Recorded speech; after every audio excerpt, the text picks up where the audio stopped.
You're listening to Operation Self Reset with Jake and Rocky. It's going to be a deep one, people.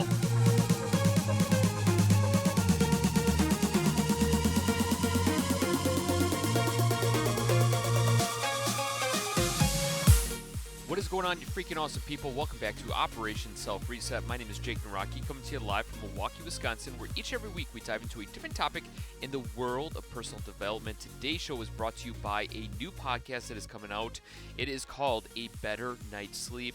Search for it wherever you find your podcast and wherever they're available. To learn more, Google A Better Night's Sleep podcast or search for A Better Night's Sleep wherever you listen to podcasts. So you may hear my voice, you may see it in my demeanor if you were present here in my room with me. I just got back from a vacation. It was a wonderful vacation. We went to the Dominican Republic.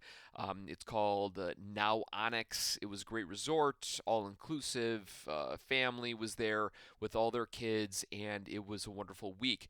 In that, a couple of things have kind of manifested or came to the top of the surface, if you want to call it, whatever. The podcast somehow, some way collapsed in iTunes. I lost a majority of my listener base. And let's just say I came home to a website that was not working. So I'm in the process of rebuilding that. As of right now, you may be hearing this live on Wednesday, April 11th, or you may be hearing it like 3 weeks from now. I have no idea what's going on. I would say I'm pretty good with tech, but I'm not great with it. And having this happen is just kind of one of those moments of course. Of course it would happen during a time I was gone. Of course it was going on during a time of disconnect and reflection. But as I always say, all things happen for a reason, and I believe in that truly, because a couple of things came out of the vacation that I went on. Number one, it was a big reflection of where I'm at, where I want to go personally. I think a lot of us get disconnected on that journey, and it was good to reference where I want to go, and truly the bigger question was, what is this world that we live on about? And I'm not going to get real deep into the universe and all that jazz, but I believe there was a couple of things that I had kind of come out of me and realize. I was, to set the stage, it was early afternoon on, I think, maybe the second day on our trip. My children were not sleeping in the afternoon. They had to get out of the sun. It was a hot day. And so I was walking down to the beach with my 3-year-old son. He clunked out in the stroller. I dragged him through the thick sand, plopped him right next to me. I pulled up a lawn chair, and I was kind of overlooking the ocean, the sky, the people watching. But also, too, noticing the servers that were there on our property, or I should say our resort, that were running around catering to everybody's needs and, hustling water and drinks and blankets and towels and all different types of stuff. And then in the distance, there's kids playing soccer, families on the beach and, kids running around. And I'm just, kind of taking it all in and really questioning a lot of the things that I was looking at in that given moment. And a couple of things that came out of that moment. Number one, looking at kids doing athletics, doing sports. There was a girl and a boy playing soccer. The girl was amazing at soccer, and the boy was not that good. And in my logical brain, I thought, oh, too bad that boy isn't better at soccer. He could probably have a great game with his sister or that girl or whatever the relationship was. Again, they're young kids. And then it hit me like, what the hell does it really matter? Why does it matter that people are good at sports or bad at sports, or good at painting or bad at painting, good at networking? You know what I mean? Like, I'm just going down the whole the rigmarole, the whole journey of life. The things that we quote unquote think that people need to have to feel happy or sustainable or just good, and we put these iconic kind of things on people. We assume boys should be good at athletics. We assume girls should be good in the creative space or flexibility, gymnastics, whatever you want to call it. And it hit me that it really doesn't matter. And why does a boy need to be good at sports? Why does a girl need to be good at sports or good at other things or whatever it is? It was just a big kind of aha. And as I was thinking in that space and kind of questioning the beginning of adulthood for these children, it also made me reflect on where I'm at personally, and also too the moment of me sitting in a lawn chair somewhere else in the world, enjoying an ocean, with the world going by and seeing other people serve other people. And I was thinking, like, why are these people here serving us? We should be serving ourselves. Like, why is it that I pay to be at a beach, an all inclusive resort where people cater to my needs? And in that moment, I thought of, these people should not be catering to me. I should be catering to them. I'm on their native land. I'm enjoying their beaches, their sun, their weather, and also too out of that, it made me realize, and to kind of cut to the point here, because I don't want to get just drawn out in my crazy thinking.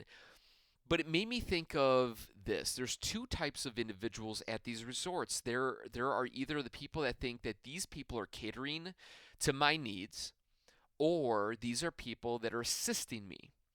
And so out of that, I came out of the idea of these people were not catering to me, they were assisting me. And the difference to me, in my definition, is catering is like enslaving, is forcing them to do things that they don't want to do. Catering, like the old kind of English land of kind of historical movies that you see where there's 50 butlers to one person, and they're doing everything for that person, and it felt like they're being forced in that regard. And so being forced, to me, the definition is catering to that individual. But I realized, though, as I continued to unravel the beast or unravel the ideas of the world, it made me realize that these individuals were also, though, assisting myself, assisting other people in that space to enjoy that moment more than anybody else could enjoy. And so when I started to think in that frame of reference, it opened the door to me realizing that these people that are serving us, they may actually legitimately enjoy their job. I mean, they're walking on a beach. Yeah, it's hot. Yeah, they're putting some miles on their legs, but all they're doing is carrying drinks back and forth. Refilling things. They have a smile on their face. They're talking with individuals that should be in a good mood, right? If you're on a beach, overlooking the ocean, beautiful day, you're not working. The people that are there enjoying it should be in a good mood.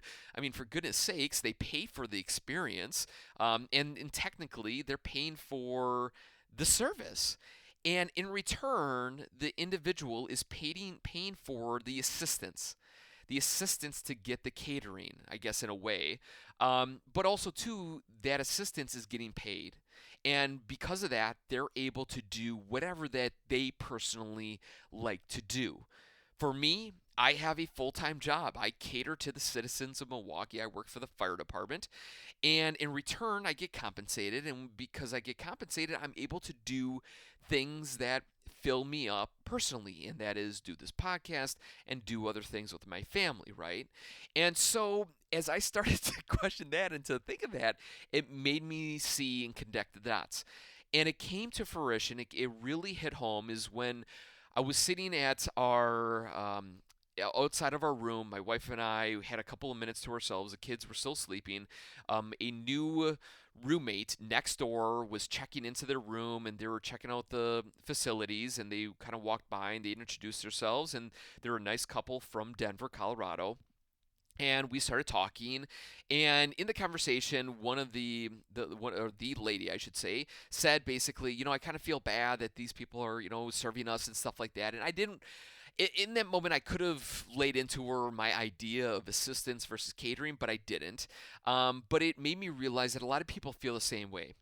And as you go through life, you can see the people that are assisting us.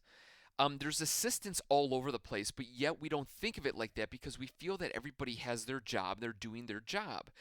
But they're really assisting us trying to speed up the things that are annoying to us or get through the things that are annoying to us to get to the reward that we all crave either more of or that we have in our life. And you can think of it going to the gas station. If there's something wrong with the pump, hey guys, I want to take a second to thank our sponsor. Today's show is brought to you by a new podcast. The podcast is called A Better Night's Sleep. Everyone could use a better night's sleep. The podcast, A Better Night's Sleep, can help you do just that. Get tips from experts on the best bedtime routines, learn about sleep disorders and nightmares, and even how infants, children, and teens can get better rest. A Better Night's Sleep is hosted by Dr. Julie Kin, a research psychologist at the Defense Health Agency. In each episode, Dr. Kin hosts military sleep experts like Dr. Jonathan Olin, director of the Sleep Lab at Fort Carlson, and Colonel Brian Robertson at the Walter Reed Army Medical Center. They'll answer listener questions, explain how sleep treatments work, and suggest how to change your sleep habits.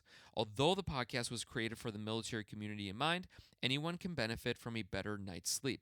Subscribe for free wherever podcasts are available. To learn more, Google A Better Night's Sleep podcast or search for A Better Night's Sleep wherever you listen to podcasts. Once again, I'm a huge fan of sleep, a huge fan of podcasts, and if you're struggling trying to get some Z's, then check out A Better Night's Sleep podcast.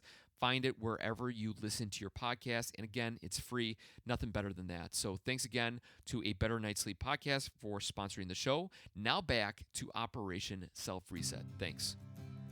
Of filling up your gas or the gas in your car, there's a person there that will assist you and figure it out so you can get on your way. The same with getting prepared food or the grocery store of having the objects or the food on the shelves. Somebody had to do that. They assisted us in doing that so it's laid out more legitly so we can go around, pick up the things that we need, and then obviously shuffle them home and so on and so forth. And you can put that to anything, right? From education to the food services to financial services to fitness, anything and everything. People are out there to assist us. And at moments when we look at other people, we assume that because they're in that position, because they may be the individual behind the gas station, or the individual that's picking up garbage, or the individual that is handing out flyers or coupons or something like that, that they're in a bad place. And because of that, we should feel bad for them. And for me, I was in a foreign country. The country was not as obviously developed as America. They have their issues there. The people are not getting paid probably the wages that they should be, so on and so forth. But at the end of the day, they were assisting me, enjoying my experience. In return, I was paying them, or the resort was paying them, some type of money. Was it a fair sum? No. Did I tip them extra? Yes, I did. I did that out of the goodness of my heart to basically applaud them and to thank them for assisting me in that moment. And so as I unravel the ideas and questions of the world that we live in, it made me think of what the heck are we really doing here? What is the whole point of this? I don't know. I really was trying to kind of play that game of, the what if, okay, the and what kind of questions to kind of go back in time to really, stress my brain out to see what is it that we're really here for. And I don't know. Why are you listening to this podcast in particular? Really weird question. I don't know. There's billions of other podcasts. For some odd reason, you have a connection with me. Why is there a connection? How is there a connection? How can there even be a connection? How am I able to talk into a computer then you get it into your ears? Craziness. I have no idea. These are questions that I want to find out. The only way to find out is I don't know. Maybe to die. I guess you get to find out. But besides that, it's a lot of analyzing and questioning, and the only time that you and I get that, the quietness of the mind and to ask those deep questions, is to delete everything else that's around us. In that moment, I was on a beach. I had a child sleeping next to me, which was mine.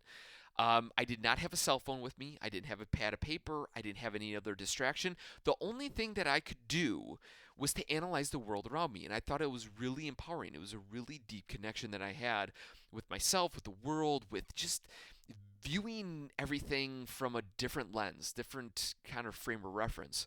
And it just questioned a lot of things. And in that questioning, I kind of created a poem that I want to share with you now. It was a poem that really made me think of who I need to be in this world. Like, what am I designed for?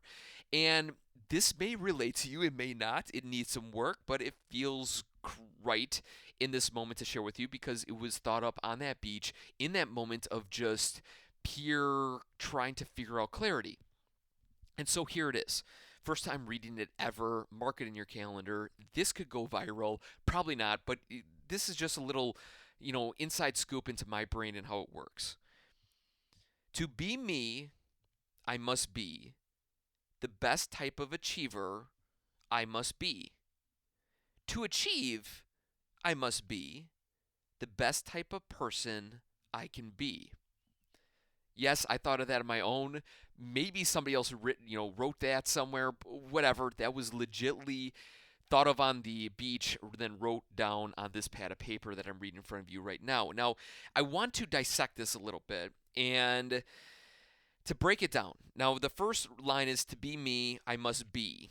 So then, what the hell do we need to be? We need to be an achiever, and I don't mean that in a very like hardcore kind of achieving kind of way, but you need to achieve to be. If you want to be something, you have to achieve something. Like you have to walk towards something and go towards something, make something happen. And to me, that's achievement, I guess.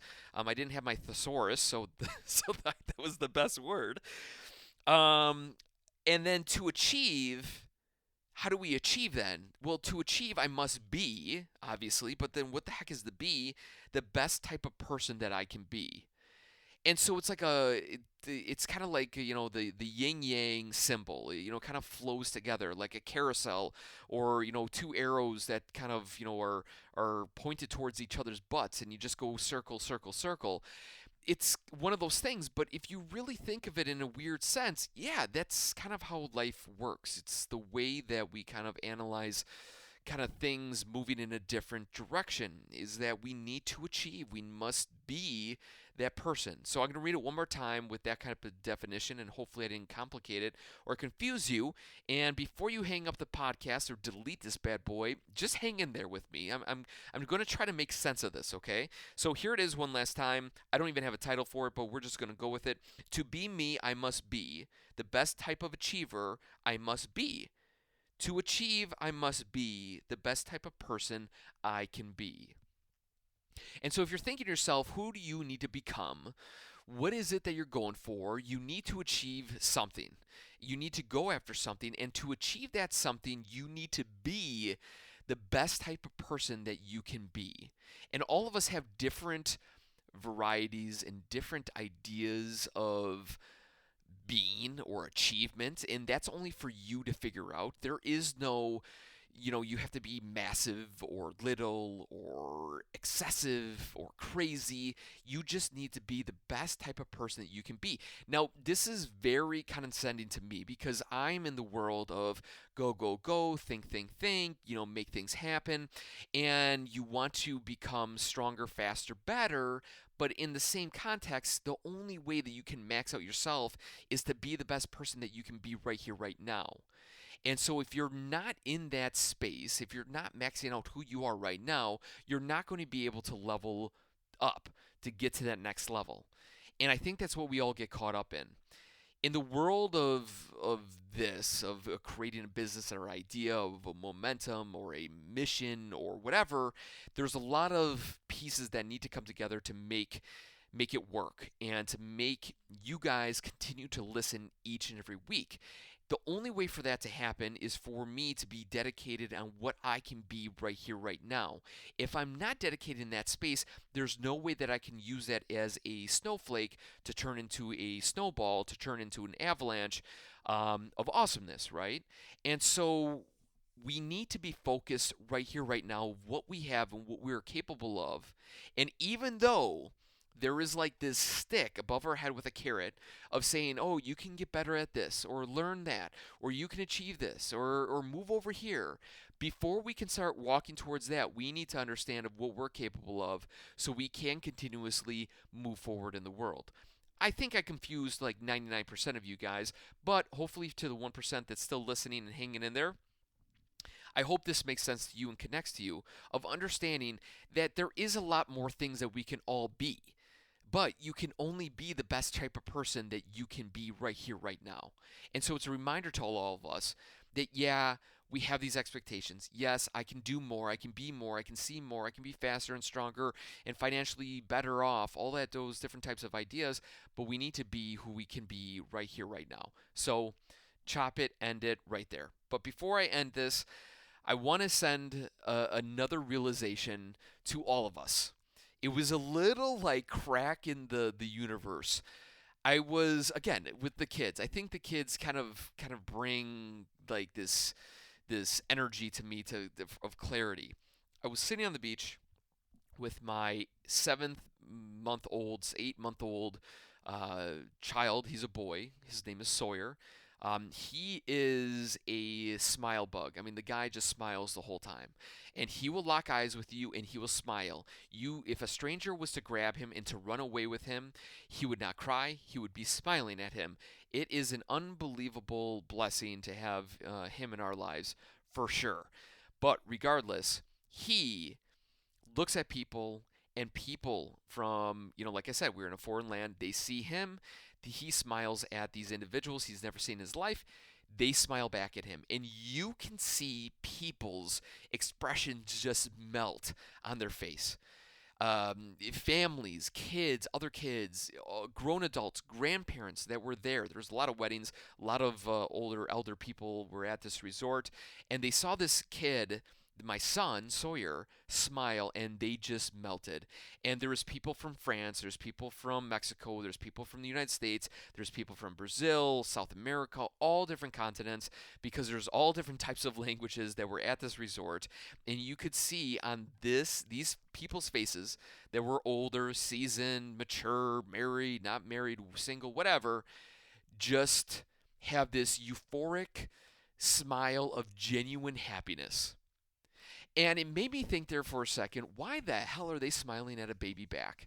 Obviously, the baby's smiling at them, and they need to return the favor. Now, there is a thing called mirror neurons inside of our brain. When we see people smile, we smile too. If we see people laugh, we laugh too. If we see people sneeze, we sneeze too. It's a natural reaction. It's hard to control, but regardless, besides that, I'm trying to push that out of the equation here. But why are they smiling back at the baby? And I am trying to figure it out from a human approach of that maybe they're smiling at the baby because the baby is so young, so innocent, it has no baggage, it has no issues. There is no debt lingering behind him. He hasn't had, 15 divorces and issues and kids and baggage, just a whole slew of other things. Like an infant, from the age of 1 or below is just like in its purest form. And I see these individuals just smiling back with this radiating thing. And the one thing that I realize that we all try to strive for is happiness and joy. And there is a little, like a second, like just a flash in the pan, like a snap of the fingers second, where an infant will smile at somebody and that person will lock eyes and smile back, that everything else melts around him and they capture that joy and that happiness in that split second. And when you, as in me, was able to capture that from an outside perspective, seeing an infant smile at a other person and that person melt and just smile back with the most genuine giggle like smile, it's unbelievable. It is seeing the human psyche, the human DNA transform inside of that person within such a flash of a pan that you see their true genuine self. And when you see the true genuine self into somebody, it's an amazing connection that you realize that you're alive to connect with other people. And so that thing that we all strive for, we think, money's going to bring happiness. We think relationships going to bring happiness. And we think getting the house is going to bring happiness, and the car, and the clothes, and the jewelry, and the glitz, and the glamour, and the watches, and the TVs, and all that stuff is going to bring happiness. It doesn't. Because the true happiness really lies within the human connection between two humans. And in that moment, obviously, I was able to see that in an infant and an older person, but some of us are able to capture that in a moment of a wedding or a birthday or a car accident gone bad, or a disaster that has wiped out a neighborhood, or something that brings people together where everything else is pushed off their shoulders and they just have that one moment together when they can relate or they can see clearly without the other stuff in the way. And tragedy is tragic, obviously, but tragedy also brings people together, and especially the people that have witnessed it firsthand. Obviously, here in the United States, there's terrorism with different stuff that's going on around the world. There's bombings and recently these gas attacks and all different types of things. And for an individual that is not there, I read it in a newspaper, I see it in the news, I see it on TV, I read it online, whatever. I feel sorry and I feel bad, but I don't connect. Only those people that are there in that moment, in that experience, do they connect on that true human level. And so the question is, how do we get there? I don't know. I think that's why seminars are very powerful. I think that's why networking is very powerful. I think with human connection is very powerful. But to truly get to that essence of true joy, happiness, it either happens, I believe, in an infant or in a tragedy. And so if you have a second and you're not in a tragedy, try to just watch an infant that is happy, because I know most infants are chaotic and screaming all different types of things. But watch that interaction with with just watch from afar, and it'll just make you joyful, and just it's a unique experience. I'm gonna stop rambling. It's a unique experience. So before I cut this short and kind of wrap this up, I want to say this: a couple of things. Number one, all things happen for a reason. This podcast is, I don't even know if you're ever going to hear this episode. So if you are, kudos to you for getting this. I'm not really sweating it, because all things will manifest, all things will come to fruition here. Things will rise up. Either it's going to work out or it's not. I cannot get mad at the technology. It is what it is. If I lose followers, if I lose listeners, so what? It is what it is, right? I can't control that. But what I can do and what I can control is me. And to be me, I need to be the best type of me. And to be best type of me, I must be an achiever. And to achieve, I must be the best type of person that I can be. And so it's a reminder to you. You can only do what you can do. And to be you, you need to be you, and to use that to your best advantage, and to not get caught up in whatever, what other people want you to do, or what you hear of you wish you were better, bigger, stronger, or like them, or not like them, or whatever. Just be you. That's the best type of person that you can be. It's a hard pill to swallow. It's easier said than done. I get it. I'm with you. But it was clarity that I had, and I had to share it with somebody.